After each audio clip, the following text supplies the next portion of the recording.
From our Chicago studios, this is the Muslim News on Muslim Network TV. Assalamu alaikum, I'm Samana Siddiqui. Our top story tonight.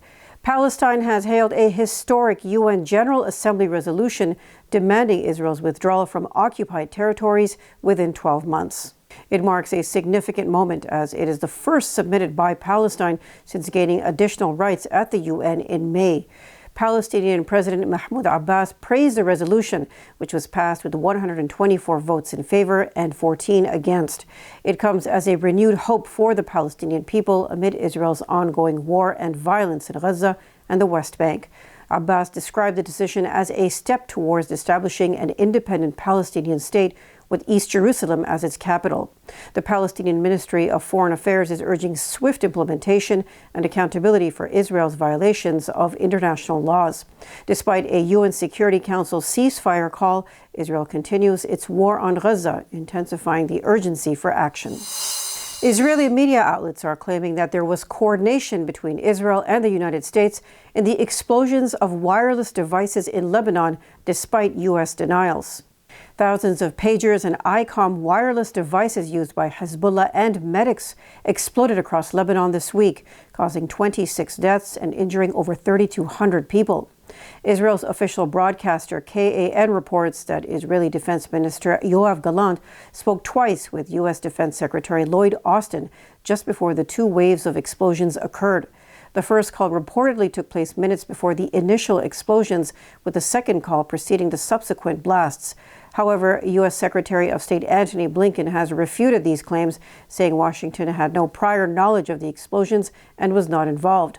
The incident has raised tensions in the region, with both sides presenting conflicting narratives. More than 100 former Republican national security officials and ex-lawmakers have endorsed Vice President Kamala Harris for president.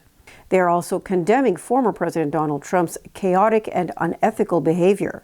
In a scathing letter, the group highlights Trump's susceptibility to manipulation by leaders like Russia's Vladimir Putin and China's Xi Jinping. They also cite his disregard for ethical norms and national security protocols and stress that Trump is unfit for any public office. Observers say the unprecedented GOP backing signifies a significant rift within the party as the 2024 elections loom. The signatories include prominent figures such as former Defense Secretary William Cohen and ex-CIA Director Michael Hayden, who have served under multiple administrations. They praise Harris for upholding the rule of law, democracy, and constitutional principles. The Teamsters Executive Board says the union will not endorse a U.S. presidential candidate in the November 5th election. General President Sean O'Brien said neither major candidate was able to make serious commitments to the union to ensure the interests of working people. He said the union strongly encourages all members to vote in the election and to remain engaged in the political process. On Wednesday, data showed that a majority of members backed Republican presidential nominee Donald Trump against Democratic contender Vice President Kamala Harris. Founded in 1903, the International Brotherhood of Teamsters represents 1.3 million working people in the U.S., Canada, and Puerto Rico. Georgia's first Muslim woman lawmaker symbolizes transformative politics in the U.S. Details after the break, so stay tuned, and we'll be right back.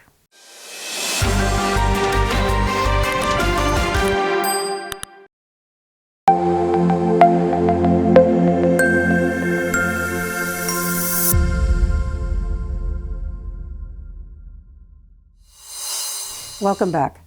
In Georgia, Ruwan Rahman, the first Muslim woman elected to the state legislature, is highlighting a surge of transformative political firsts in the U.S.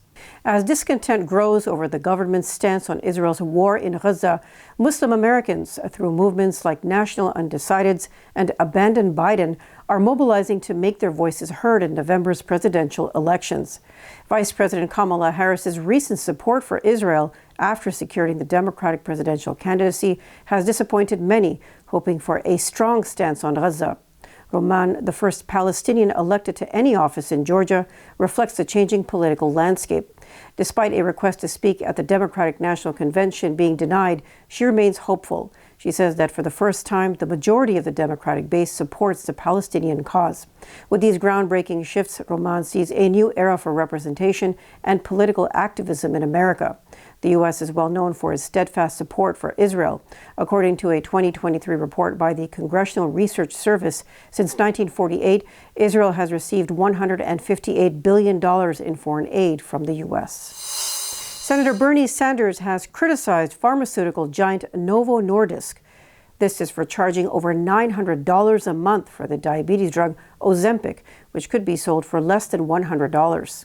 Sanders highlighted the company's excessive pricing during a panel discussion, noting that the drug costs nearly $1,000 in the U.S., but is as low as $92 in other countries. Experts estimate that the medication can be manufactured for under $5. Sanders warned that such high prices could significantly burden the U.S. healthcare system, potentially raising Medicare premiums.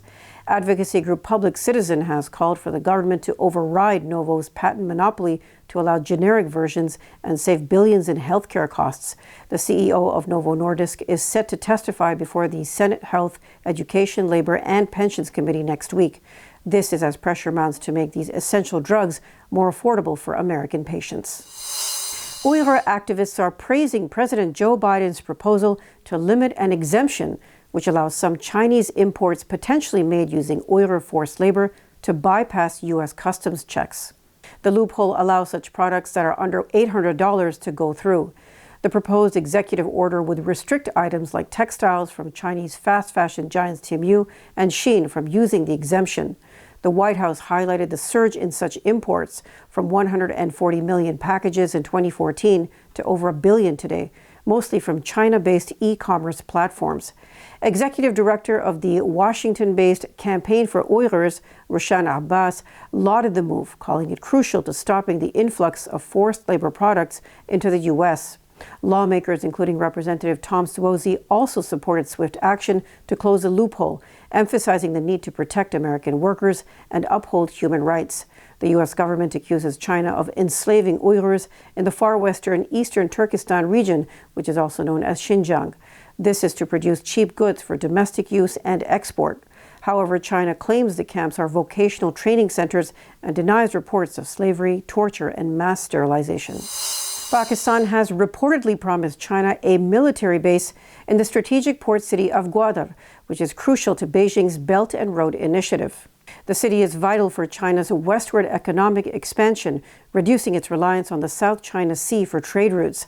Despite previous resistance, Pakistan's economically weakened government has agreed to allow future deployment of Chinese military assets at the port.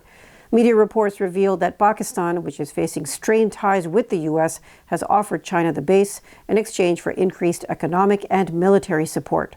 The move is seen as an attempt to counter expected backlash from Washington. Beijing has become Pakistan's main defense partner, supplying advanced weaponry and jointly developing next-gen military aircraft.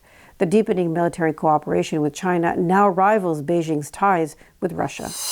The first regional elections in Indian-Administered Jammu and Kashmir since 2014 began on Wednesday, with a strong voter turnout of over 58% in the initial phase.